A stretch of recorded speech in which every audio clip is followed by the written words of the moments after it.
Simon & Schuster Audio presents Head Over Heels, a Novel by Hannah Orenstein. Read by Joy Osmanski. October 2019. Chapter 1. The flight attendant thrusts a box of snacks under my nose without hesitation. I dab at the half-dried tears on my cheeks with the crumpled-up tissue I've been clutching ever since we left Los Angeles an hour ago and peer at the options. "Pop chips, Sun chips, Doritos, pretzels, or trail mix," she recites, snapping her gum. Everything is processed and full of salt, sugar, or both.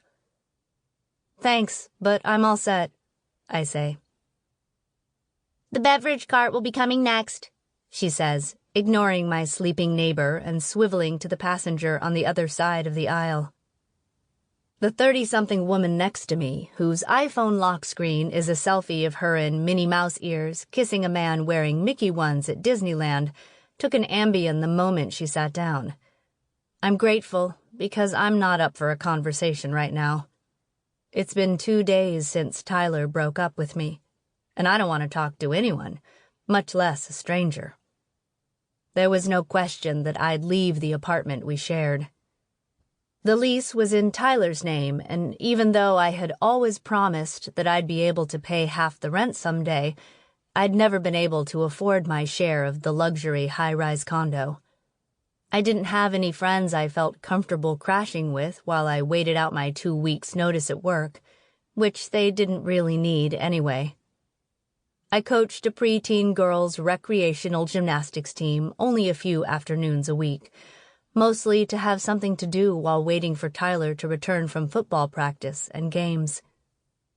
Packing was simple because Tyler owned almost everything.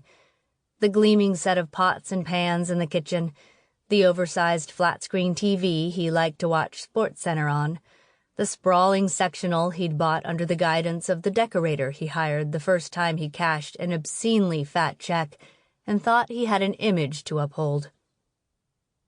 I threw the remnants of my old life, clubbing dresses and stilettos collecting dust in the closet, into the trash, then stuffed the remaining t-shirts, leggings, and sneakers into 2 suitcases. I left pieces of me behind: my favorite dog-eared cookbook, the heating pad I used when my back pain flared up, a pair of silver earrings he had given me. Anything else I needed would be waiting for me at home in Greenwood, Massachusetts. Sample complete. Ready to continue?